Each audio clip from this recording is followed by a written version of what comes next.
সেকান্দর বাদশা যুলকারনাইন আল্লাহু আকবার ইন্তেকালের আগে তার রাজা তার প্রজাদেরকে তার মন্ত্রী পরিষদদেরকে একত্রিত করে ওসিয়ত করলো, আমি সেকান্দর বাদশা যেদিন মরিয়া যাব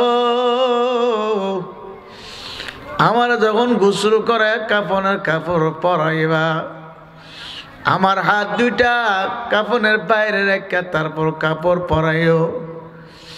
কেউ বলল বাদশাহ এমন ওসিয়ত তো দুনিয়ার কোনো বাদশাহ করে নাই, আপনি এমন ওসিয়ত কেন করলেন?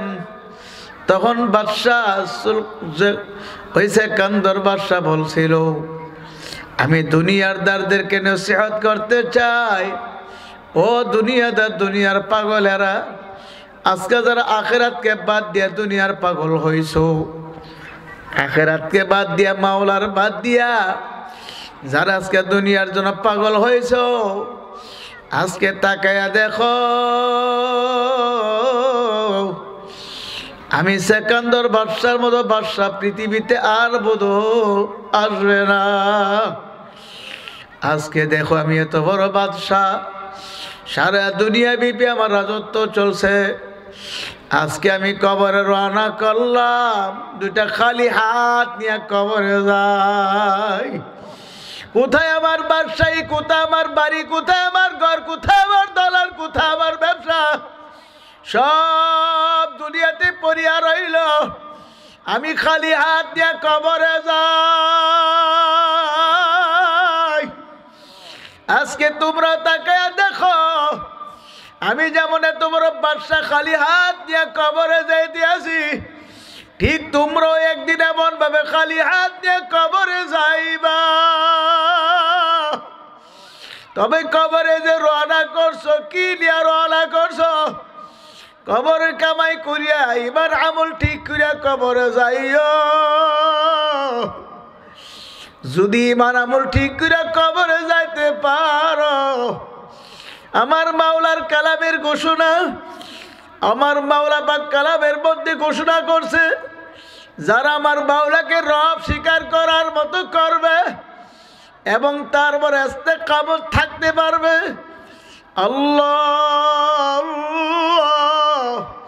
ঝড় তুফান বিপদ আপদ বালা মুসিবত জেল জুলুম হলিয়া যা কিছু আসবে সদা সর্বদা বলবে আমার রব আল্লাহ। যেরকম কে? আমার রব হলো আল্লাহ। আর আমার মাওলাকে রাজি আর খুশি করিয়া যারা ইমান আমল নিয়ামতের বিছানায় পড়তে পারবে, আমার মাওলা বলবে বন ফেরেশতারা যাও যাও যাও, আমার বান্দা বান্দি আসতে আছে, আমার বান্দা বান্দিকে জান্নাতে আগায়া নিয়ে আসো। যখন সুবহানাল্লাহ। অসংখ্য অগণিত নিয়ামত আল্লাহ রাব্বুল আলামিন দান করেছেন, এর মধ্যে সবচেয়ে বড় নিয়ামত হলো তিনি আমাদেরকে মুসলমান করেছেন। আলহামদুলিল্লাহ। ইচ্ছা করলে মুসলমান না বানায়া হিন্দু বুদ্ধ খ্রিস্টান অন্য কোনো জাতি বানাতে পারতো? পারতো কি পারতো না? হিন্দুর ঘরে যদি জন্ম হইতাম, হিন্দুর কালচার অনুযায়ী সংস্কৃতি অনুযায়ী লালিত পালিত হয়ে হিন্দু হয়ে যেতাম। আল্লাহ তাআলা আমাদেরকে মুসলমানের ঘরে পাঠাইছে, মুসলমান করেছেন। শুধু এই নিয়ামতের শুকরিয়া যদি আদায় করি, কিয়ামত পর্যন্ত হায়াতও পাই, তবে এই শুধু এই একটা নিয়ামতের শুকরিয়া আদায় করে শেষ করা সম্ভব না, ঠিক না? আমার হযরত ওয়ালা বলতেন, ইমান এক নিয়ামত, ইমানের হালতে সব সময় থাকা এটাও বহুত বড় নিয়ামত। আর সবচেয়ে বড় নিয়ামত হলো ইমানের সাথে দুনিয়ার থেকে বিদায় হওয়া। এটা সবচেয়ে বড় নিয়ামত। এটা সবচেয়ে বড় নিয়ামত কেন? বহু মানুষ মুসলমানের ঘরে জন্ম নিয়েছে, বাপ মা মুসলমানের নামও রাখছে, কিন্তু কপাল পরা বদনসিব শেষ পর্যন্ত মুসলমান হয়ে মুসলমান অবস্থায় ইমানের সাথে বিদায় হইতে পারে নাই, শেষ পর্যন্ত নাস্তিক মুরতাদ বেঈমান হয়ে কবরে গেছে, এমন বহু প্রমাণ আছে, আছে না নাই? কত সুন্দর নাম, শামসুর রহমান। কি সুন্দর না নামটা? আল্লাহর অস্তিত্ব খুঁজে পাই না, নাউজুবিল্লাহ। এই অবস্থায় কবর গেছে বহু নাস্তিক, মুসলমানের ঘরে জন্ম নিয়ে নাস্তিক হয়ে গেছে, ঠিক নেই? আল্লাহ তাআলা আমাদেরকে ঈমান আর হালতে রাখছেন, সবচেয়ে বড় নিয়ামত। ঈমানের সাথে যদি বিদায় হতে পারি, কালিমা পড়তে পড়তে বিদায় হতে পারি, এর চেয়ে বড় নিয়ামত, এর চেয়ে বড় দৌলত আর হতে পারে না। ঈমানের সাথে যে বিদায় হব, এটা তো কিছু লক্ষণ লাগবে, ঠিক না ঠিক? কি লক্ষণ লাগবে না? মরহুম সৈয়দ ইসহাক রহমতুল্লাহি আলাইহি বলতেন, তুমি যে ঈমানের সাথে যেতে পারবা, এটা লক্ষণ কি? তুমি রাস্তা দিয়ে হাঁটতেছ, হঠাৎ করে একটা হোঁচট খাইছো, হোঁচট একটা উষ্টা খাইছো, একটা উঁচু কিছুতে পা লাগিয়া তুমি এটা হোঁচট খাই না, উষ্টা খাই না আমরা? এই সময় যদি তোমার জবানে ইন্না লিল্লাহ, আল্লাহ, এই শব্দগুলো বাইর হয়, তাহলে আশা করা যায় তোমার মওত ঈমানের সাথে হইতে পারে, আশা করা যায়। আর যদি ইন্না লিল্লাহ বাহির না হয়, মাগ্গো ওহরে বাবারে কইনি, তাহলে বোঝা যায় ঈমানের সাথে মরণ হওয়ার সম্ভাবনা খুবই কম। কি ঠিক নেই? দুনিয়ার একটা সাধারণ ওষ্টা খাইছো, একটা সাধারণ টাক্কর খাইছো, এতে যদি তোমার জবানে ইন্না লিল্লাহ বাহির না হয়, তোমার জবানে মাগ্গো ওরে বাবারে আসে, তাহলে কুল্লু ইনাইয়াতা রস্যা বিমা ফিহি, যে পাত্রে যা থাকে কাজ করলে তাই পরে। বোতলের ভিতরে পানি আছে, বোতলের মুখ খুললে কাজ করলে বোতল থেকে পানি পড়বে, ঠিক নেই? দুধ থাকলে দুধই পড়বে। আজান আমার আপনার কলবের ভিতরে যদি মাওলার জিকির থাকে, মাওলার নাম থাকে, তাহলে মওতের সময় আমার মাওলার নাম বের হওয়ার সম্ভাবনা থাকে। কখন কিভাবে কোন সময় মানুষ কিভাবে মারা যায় কেউ বলতে পারবো না, আপনারা হয়তো জানেন। মিডিয়াতে প্রমাণ প্রচার হয়েছে, ফেসবুক ইউটিউবের মধ্যে প্রচার হয়েছে, ওই যে দৌলদিয়া ঘাট থেকে ফেরি গাড়িতে ফেরিতে গাড়ি উঠে আর রওনা করলো, নদীর এপার থেকে ওই পার যাবে, শত শত মানুষও ফেরির মধ্যে ছিল। কিন্তু বাজান কি খোদার কারিশমা, এই ফেরিটা যেগুলা গাড়ি আর মানুষ নিয়ে নদীতে ডুববে গেল। এই যে গত রাত্রের অবস্থা, এতগুলো মানুষ ডুববে গেল, এতগুলো গাড়ি নিয়ে ফেরিটা ডুববে গেল। বাজান এত কুয়াশার, এত ঠান্ডা শীতের মধ্যে পানিতে ডুববে কত মানুষ মারা গেল বাবা। আল্লাহ আল্লাহ, এই অবস্থায় কালিমা পড়া বড় কঠিন। এবার বাজানেরা, এ পর্দার আলের মা বোনেরা, একটু মনের বুঝায় দেখো রে মা, আমার মাওলার কালামের ঘোষণা, ওয়াজাআত সাকরাতুল মাউতি বিল হক, মওতের সাকরাত কষ্ট বড় কঠিন, তা কিন্তু সত্য রে বাবা। কি নিয়ে কবরে রওনা করলাম, কি নিয়ে মাওলার দরবার রওনা করলাম। আল্লাহ আল্লাহ, সারা পৃথিবীর 4 জন বাদশা চালায় আজকে দুনিয়া থেকে বিদায় হয়ে গেল। 4 জনের মধ্যে 2 জন ছিল মুসলমান, আর দুইজন ছিল কাফের মুসলমান। দুইজনের মধ্যে একজন ছিল বাদশাহ সুলাইমান আলাইহিস সালাম, আর একজন ছিল বাদশাহ যুলকারনাইন। সেকান্দর বাদশাহ বলা হয়। সেকান্দর বাদশাহ যুলকারনাইন আল্লাহু আকবার ইন্তেকালের আগে তার রাজা তার প্রজাদেরকে, তার মন্ত্রী পরিষদদেরকে একত্রিত করে ওসিয়ত করলো, আমি সেকান্দর বাদশাহ যেদিন মরিয়া যাব, আমার যখন গোসল করে কাফনের কাপড় পরাইবা, আমার হাত দুইটা কাফনের বাইরে রেখে তারপর কাপড় পরাইও। কেউ বলল বাদশাহ, এমন ওসিয়ত তো দুনিয়ার কোনো বাদশাহ করে নাই, আপনি এমন ওসিয়ত কেন করলেন? তখন বাদশাহ ওই সেকান্দর বাদশাহ বলছিল, আমি দুনিয়ার দারদেরকে নসিহত করতে চাই। ও দুনিয়াদার, দুনিয়ার পাগলেরা, আজকে যারা আখিরাতকে বাদ দিয়া দুনিয়ার পাগল হইছ, আখিরাতকে বাদ দিয়া মাওলার বাদ দিয়া যারা আজকে দুনিয়ার জন্য পাগল হইছ, আজকে তাকায়া দেখো, আমি সেকান্দর বাদশার মতো বাদশা পৃথিবীতে আর বোধ আসবে না। আজকে দেখো আমি এত বড় বাদশা, সারা দুনিয়া ব্যাপী আমার রাজত্ব চলছে।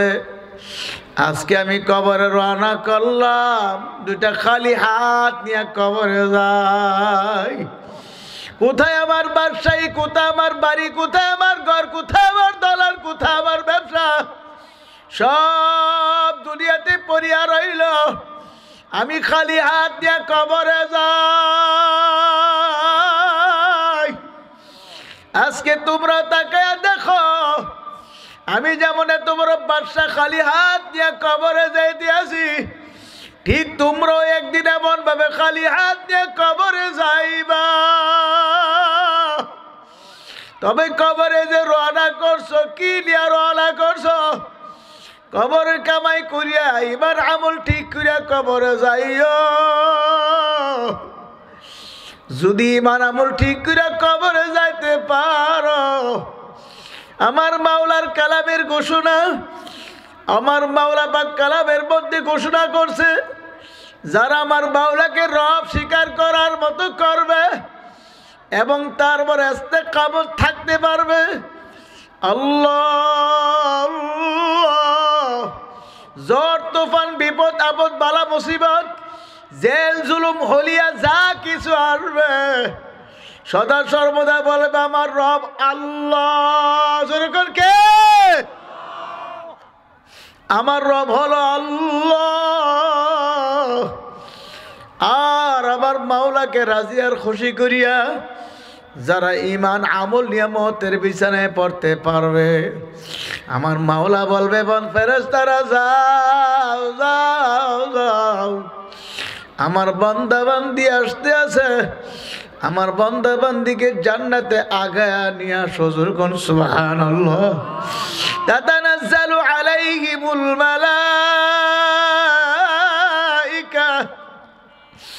আমার মাওলা পাক রব্বুল আলামিন হাজার হাজার ফেরেশতা নাজিল করবে, সুবহানাল্লাহ। ফেরেশতারা আসিয়া বলবে আল্লাহ তাখাফু ওয়া লা তাহজানু, তোমার কোনো ভয় নেই, তোমার কোনো চিন্তা নাই। ওয়া আবশিরু বিল জান্নাহ, তুমি যে মাওলার জান্নাত কামাই করছো, এই যে তাকায় দেখো জান্নাত দেখা যায়। আল্লাহ পাকের নেককার বান্দা বান্দি স্বপ্নের মতো দেখতে পারবে, জান্নাতের দরজাগুলো ঠাস ঠাস করে খুলিয়ে গেছে, সুবহানাল্লাহ। জান্নাত দেখবে কলিজা জুড়াইয়া যাবে। আল্লাহ পাকের নেককার বান্দা বান্দি টেরো করতে পারবে না।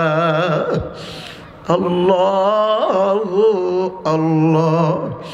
যারা মাওলা পাকের জিকির করছে, আমার মাওলাকে রাজি আর খুশি করে কবরের বিছানায় মওতের বিছানায় পড়তে পারছে, আমার মাওলা তার ঈমানের সাথে মরণ দান করে। আল্লাহ। কুমিল্লা গেছিলাম, মুরাদনগর থানা, মুজাহিদ কমিটির একজন দায়িত্বশীল আমার পাশে বসে বসে একটা কারগোজারি বলল, মুরাদনগর দিলালপুর গ্রামে গেছি, আমাকে বলে, হুজুর আমাদের গ্রামের এক মুজাহিদ বিডিআরে চাকরি করতেন, দুনিয়া থেকে বিদায় হয়ে গেছে, এত সুন্দর মরণ। আমি বললাম, ভাইজান কিভাবে? আমার পাশে বসে বলে, হুজুর অসুস্থ, বিছনায় পড়া, ছেলে মেয়ে পাশে বসা, ছেলে মেয়ে স্ত্রীও পাশে বসা। তার স্ত্রী আমার স্ত্রীর সাথে বলছে, তার ছেলেরা আমার কাছে বলছে। ওই মুজাহিদ বলে, হুজুর যে তার এন্তেকালের আগ মুহূর্তে সে হঠাৎ করে সামনের দিকে তাকাইয়া আসসালামু আলাইকুম ওয়া রাহমাতুল্লাহ সালাম দিল স্পষ্টভাবে। সালাম দেওয়ার পরে তার ছেলেরা বলল, বাবা তুমি কাকে সালাম দিছো? কেউ তো আমাদের ঘরে ঢুকে নাই। কো বলে, তোমরা বুঝবা না, চিনবাও না, তোমরা জিকির করো লা ইলাহা ইল্লাল্লাহ। জিকির করতে আসে, জিকির করতে আসে। বলে, হুজুর চরমনের ময়দানে আজানের পরে যেই কায়দায় জিকির হয়, হুবাহু সে কায়দায় জিকির করতেছে। ছেলে মেয়েদেরকে বলে, তোরও জিকির কর। ছেলে মেয়েরও জিকির করে, তার বিবিও জিকির করে, সেও জিকির করতে আছে। জিকিরের অবস্থা দেখে আল্লাহর বান্দা ঢইল্লা পড়ে যাইতে আছে। এমনি ছেলে মেয়েরা ধরে বলে, বাবা কি হয়েছে? এমনি দৌড়িয়ে দেখে, নাই নাই নাই নাই, এত টাকা ডাকলো আর তো জবাব দিতে পারে না। হে মুরব্বী বাবারা, যুবকেরা, হে পর্দার আড়ালের মা বোনেরা, কত সুন্দর মরণ। আল্লাহর হাবিব বলেন, মান ক্বালা লা ইলাহা ইল্লাল্লাহ ফাদাখালাল জান্নাহ। যার জীবনের শেষ কথা হবে লা ইলাহা ইল্লাল্লাহ, সুজা বেহেশতে চলিয়া যাইবে। সবাই বলেন সুবহানাল্লাহ। এ আমার মুরব্বী বাবারা, যুবকরা, এ পর্দার আড়ালের মা বোনেরা, আমার মাওলার ঈমান আর আমল নিয়ে যদি কবরে যাইতে পারো, মাওলাকে রাজি আর খুশি করে যদি মওতের বিছানায় পড়তে পারো, কোনো ভয় নাই, কোনো চিন্তা নাই। আমার মাওলা জান্নাতের ফেরেশতাদের দিয়ে তোমার স্বাগত জানায় জান্নাতে পৌঁছায়া দিবে। সুবহানাল্লাহ। আল্লাহ আল্লাহ। এ মা বোনেরা, কত মহিলার মরণও কত সুন্দর হয়। আমার আম্মাজানের ইন্তেকালের সময় আমি পাশে বসা, আমার হাফেজ ছেলেরও পাশে বসা। আমার আম্মাজানের কাছে বসে সূরা ইয়াসিন তেলাওয়াত করতে আসি। সূরা ইয়াসিন তেলাওয়াত শেষও করতে পারি নাই।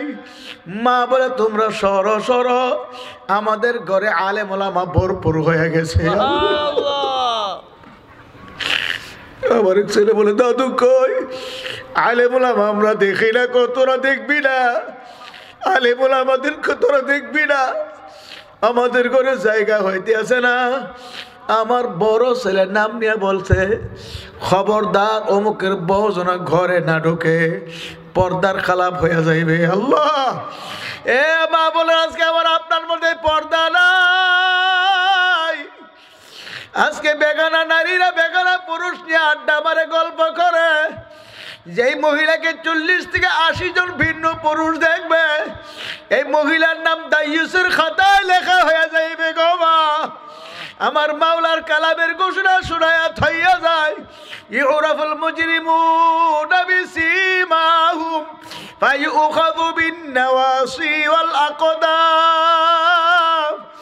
এই আয়াতের তাফসীরে মুফাসসিরিনে কেরাম লেখছে, নাফরমান গুনাহগার কিয়ামতের ময়দানে উঠবে, নেককাররাও কিয়ামতের ময়দানে উঠবে।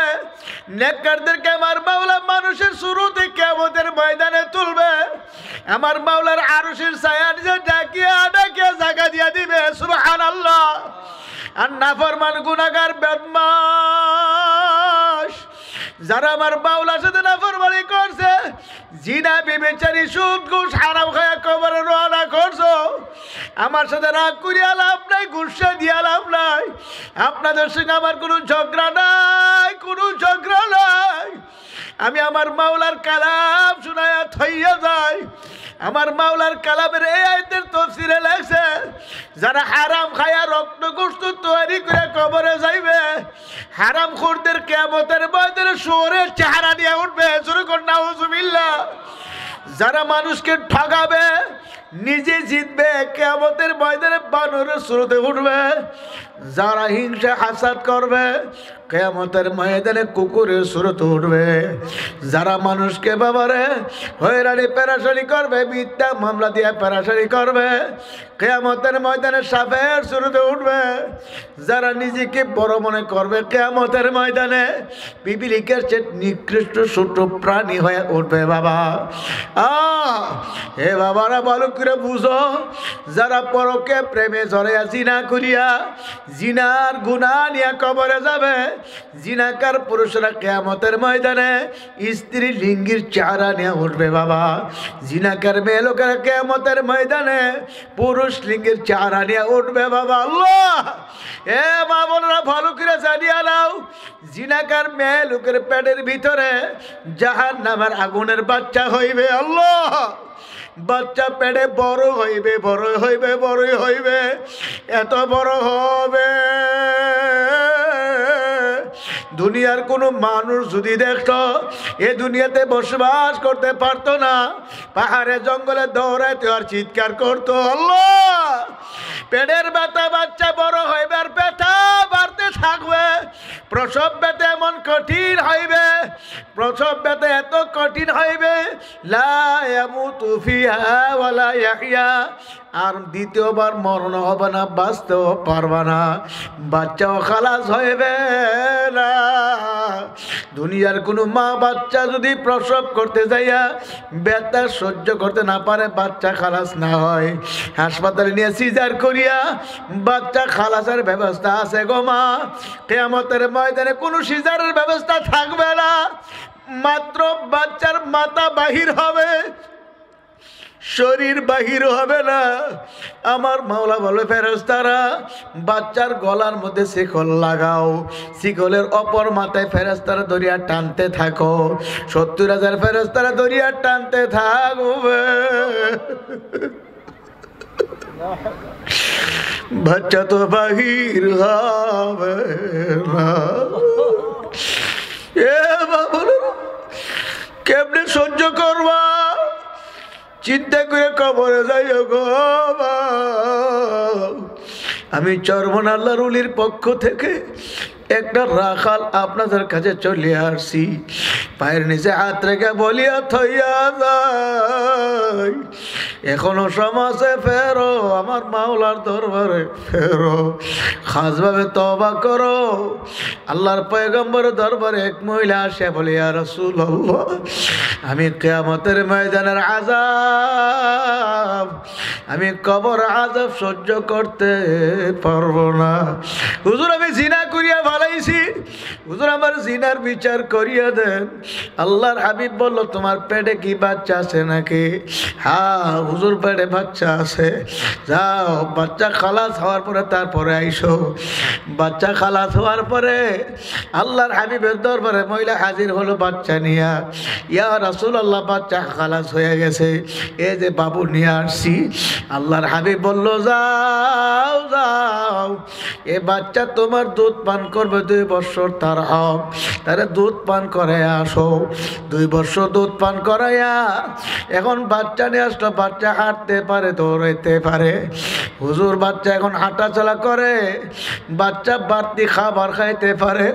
আল্লাহর হাবিব বলল যাও, এবার তোমার শরীয়তের বিচার করা হইবে। ও সাহাবারা, গর্ত একটা করো কোমর পর্যন্ত, একটা গর্ত করিয়া গর্তের মধ্যে মহিলাটাকে খাদাইয়া দাও, তারপরে ডোররা মারতে থাকো। দুনিয়ার শাস্তি গ্রহণ করলো আমার মাওলার আযাবের ভয়ে। আমার মাওলা বলে ইয়া আইয়ুহাল্লাযীনা আমানুত্তাকুল্লাহ, হে ঈমানদাররা তোরা আল্লাহকে ভয় করো, হাক্কা তুকাতিহি, ভয় করার মতো ভয় করো।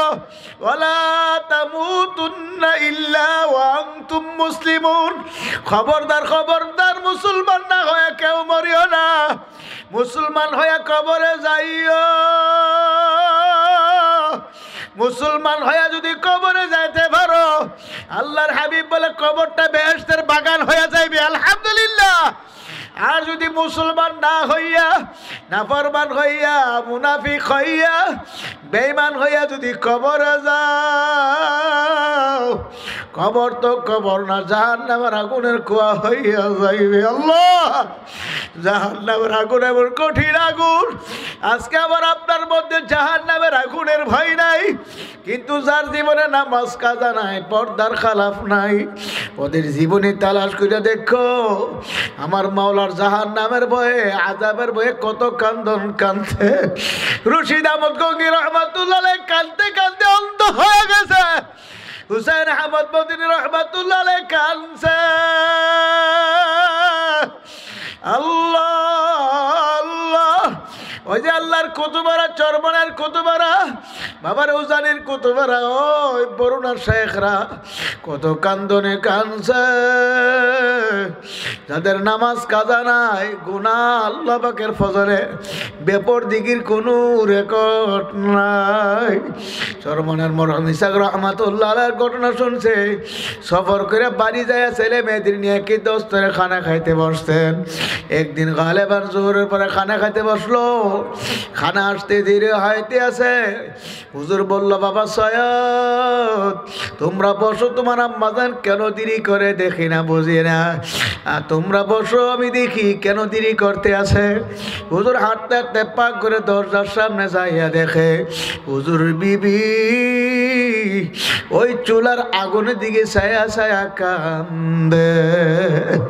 হুজুর বলল, বিবি আপনি কান্দেন কেন? লাকড়ি চুলা পাক করতে কষ্ট, এই জন্য কান্দেন নাকি? হুজুর বিবি বলল, হুজুর না না না, আমি এই জন্য কান্দি না, আমি কান্দি এই আগুনের দিকে তাকাইয়া। দুনিয়ার আগুন তো সামান্য আগুন, আপনাদের জবানে তো শুনছি দুনিয়ার আগুনের চেয়ে 70 গুণ বেশি তেজের জাহান্নামের আগুন। এই দুনিয়ার সামান্য আগুনের ভিতরে দুনিয়ার একটা বরাক বাঁশের ঘোড়া এত শক্ত লাকড়ি ঢুকাইছি, এক মাথা দিয়ে আগুন ধরছে আর এক মাথা দিয়ে ফুসফুস করে ধোঁয়া আসতে আছে। দুনিয়ার আগুন যদি এত শক্ত লাকড়িকে এমন ভাবে জ্বালাইতে পারে, আমি যে কবরে রওনা করছি, আমার গুনার কারণে যে কবরটা জাহান্নামের আগুন ভরিয়া যায়, আমি জাহান্নামের আগুন কেমনে সহ্য করব? জাহান্নামের ভয়ে আমি কান্দি। আল্লাহ, সৈয়দ ফজলুল করিম রহমাতুল্লাহ আলাইহি বলছিল, ব্যাপারকে আমার আব্বাজান গেল, সেও কেন আসে না? বলে আমিও হাঁটতে হাঁটতে পাক করে দরজার সামনে যাইয়া দেখি আমার মা বাবাজানের গলায় দুনিয়া, আর বাবাজান মার গলায় দুনিয়া। এখন কান্দে আর বলে, ওরে আমার মাওলা রে,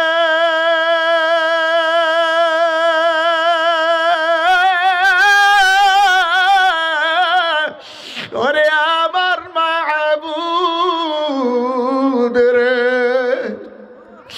তুমি যদি মাফ না করো এ আগুন কেমনে সহ্য করব রে? ওরে আমার মাওলা রে,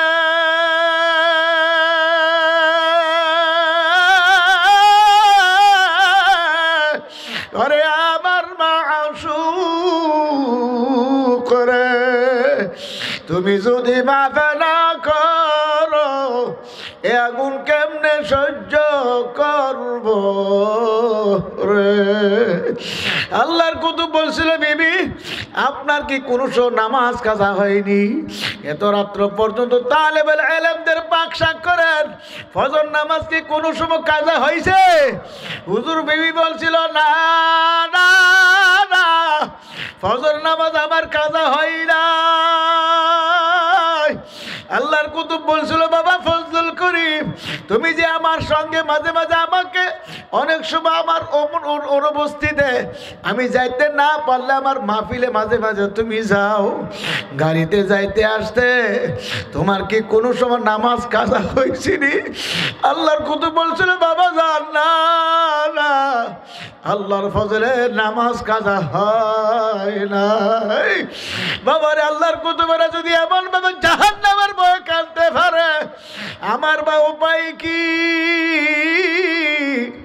আপনাদের বা উপায় কি? যে মামলার তদবির নাই সে মামলারও কিন্তু খালাস নাই। দুনিয়ার মামলা যদি কেউ বাবারে একবার দুইবার হারিয়ে যায়, এমনকি ম্যাজিস্ট্রেট করে মামলা হারিয়ে গেলে বাবারে জজ করে আপিল করে জিতবার আশা করা যায়। জজ করে মামলা হারিয়ে গেলে হাইকোর্টে আপিল করে জিতবার আশা করা যায়। হাইকোর্টে দুনিয়ার মামলা হারিয়ে গেলে সুপ্রিম কোর্টের আপিল বিভাগে আপিল করে জিতবার আশা করা যায়। সুপ্রিম কোর্টে হারিয়ে গেলে প্রেসিডেন্ট মার্সি করে জিতবার আশা করা যায়।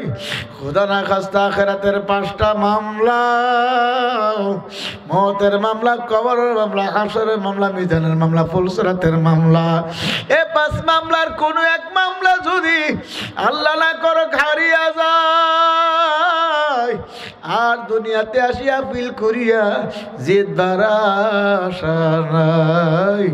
বাজান ছাত্র যদি একবার পরীক্ষা ফেল করে আবার ভালোভাবে পড়াশোনা করিয়া দ্বিতীয়বার পরীক্ষা দিয়া পাস করবার আশা করা যায়, ঠিক নি? বাবার আখিরাতের পরীক্ষায় একবার ফেল করলে আর পরীক্ষা দেওয়ার সুযোগ থাকবে না।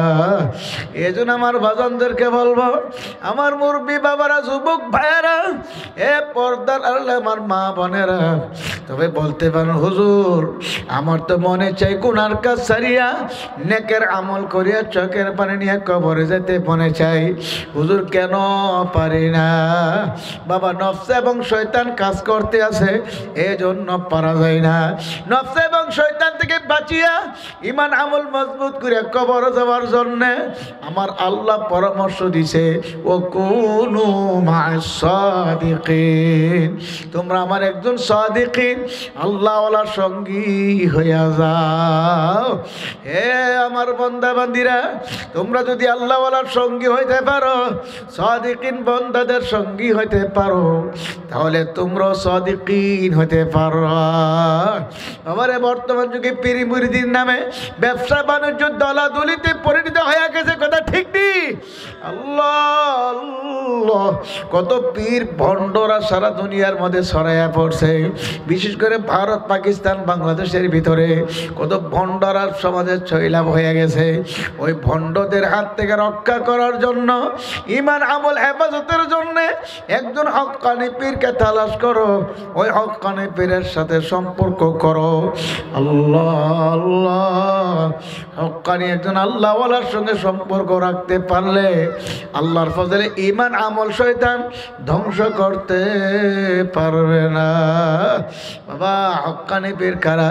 সমস্ত আল্লাহর ওলিরা একমত, যেই পীরের 5 জন মুরিদের মধ্যে গড়ে কমপক্ষে 3 জন মুরিদ তার জাহিরি বাতিনি আমল সুন্দর দুরস্ত করতে আছে, বাবা সুন্নত তরিকায় জীবন গঠন করতে আছে, চোখের পানি নিয়ে মাওলার কবরে রওনা করছে, এমন একজন হক্কানি পীর তালাশ করো।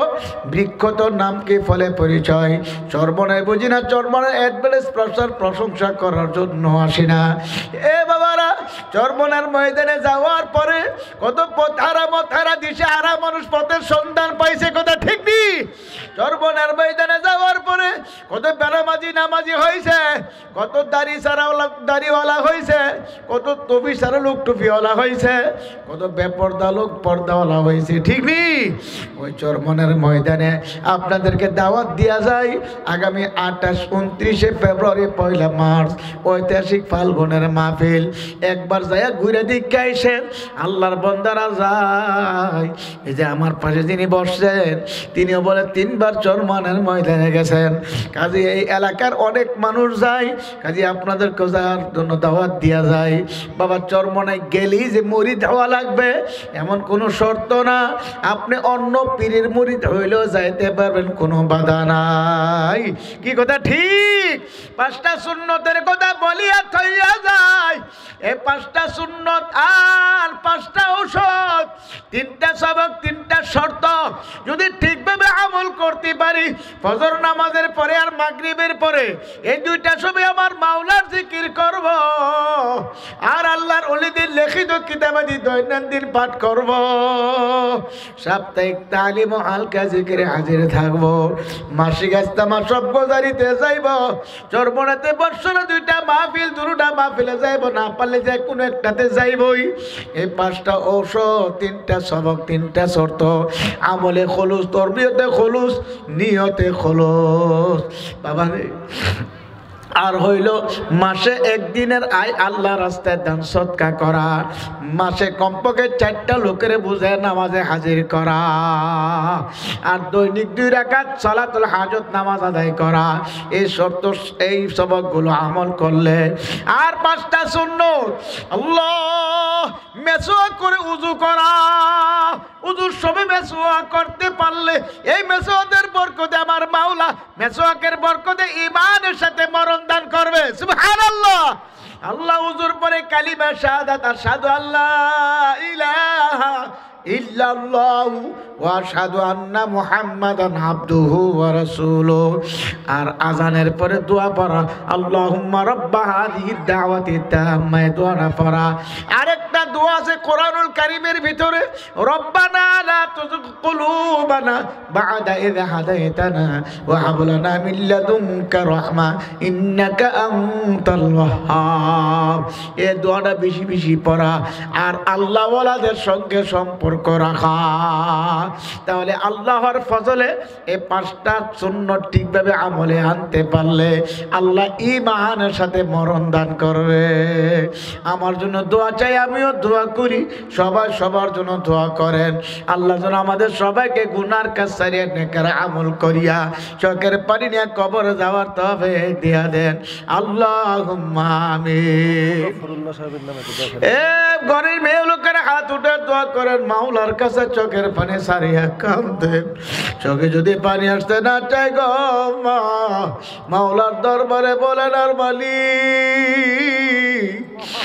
ও মালিক, নাফরমানি করিয়া ফেলাইছি, আপনার দরবারে গুনাহ নিয়ে হাজির হইয়া গেলাম। এমন একদিন আসবে রে মা, মরা লাশ ঘর থেকে বাহির হইবে, আল্লাহ ছেলে কাঁদবে, মামা করে, মেয়ে কাঁদবে, মামা করে, জবাব তো আর দিবানা। ও মালিক, ও মাহবুদ গো, রহমতের নজর দিয়ে চাইয়া চাইয়া দেখেন, কত আলেম ওলামাদের নিয়ে হাত উঠাইলাম, কত জাকিরদের নিয়ে হাত উঠাইলাম, আল্লাহ আল্লাহ আল্লাহ, কত নেককারদের নিয়ে হাত উঠাইলাম, আল্লাহ কত যুবকদের নিয়ে, আলেম ওলামা নিয়ে, মুরব্বীদের নিয়ে, আল্লাহ কত মা বোনদের নিয়ে হাত তুলছি। আল্লাহ আপনি দয়া করে আমাদের হাতগুলো কবুল করে নেন, এই মাহফিলকে হেদায়েতের জরিয়া বানায়া দেন। যতক্ষণ মাহফিল চলবে আমার ভাইদেরকে থাকার তৌফিক দেন। আল্লাহ মাহফিলের জন্য যারা টাকা পয়সা জান মাল দিয়ে আল্লাহ সাহায্য করছে, আসছে বসছে বয়ান করছে শুনছে, সবার ওপর খাস রহমত নাজিল করেন। আল্লাহ চুনারঘাটের জমিনে আল্লাহ এই এলাকায় যত মুমিন মুমিনা শুয়ে রয়েছে, জানি না কে বাবা হারে মা হারে হাত তুলছে, কে দাদা দাদু নানু নানু হারে হাত তুলছে, স্ত্রী পুত্র ছেলে মেয়ে হারে হাত তুলছে, মালিক সকলের পক্ষ থেকে মাফ চাই। আল্লাহ সবাইকে মাফ করে দেন। আল্লাহ মুজাফফর সাহেবের জন্য দোয়া চাইছে, আল্লাহ ওনাকেও মাফ করিয়ে দেন। ইয়া আল্লাহ, ইয়া আল্লাহ, আল্লাহ আমাদের আব্বা আম্মাকে আল্লাহ কবরে আযাব দিয়েন না। ইয়া আল্লাহ যারা নদীতে আল্লাহ আল্লাহ ফ্রি ডুবা মারা গেছে, তাদেরকে আল্লাহ শাহাদাতের মর্যাদা দেন। আল্লাহ আল্লাহ তাদের পরিবার পরিজনকে সবর করার তৌফিক দিয়া দেন। মাবুদ গো, এই মাহফিলকে আপনি কিয়ামত পর্যন্ত আল্লাহ দায়েম ও কায়েম রাখেন। ইয়া আল্লাহ আল্লাহ যারা চেষ্টা করলো, খাটনি দিল, সবার উপর খাস রহমত নাজিল করেন। রব্বির হামহুমা কামা রব্বায়ানি সগীরা। সুবহানা রাব্বিকা রব্বিল ইজ্জাতি আম্মা ইয়াসিফুন ওয়া সালামুন আলাল মুরসালিন আলহামদুলিল্লাহি রাব্বিল আলামিন। আসসালামু আলাইকুম ওয়া রাহমাতুল্লাহি ওয়া বারাকাতুহু।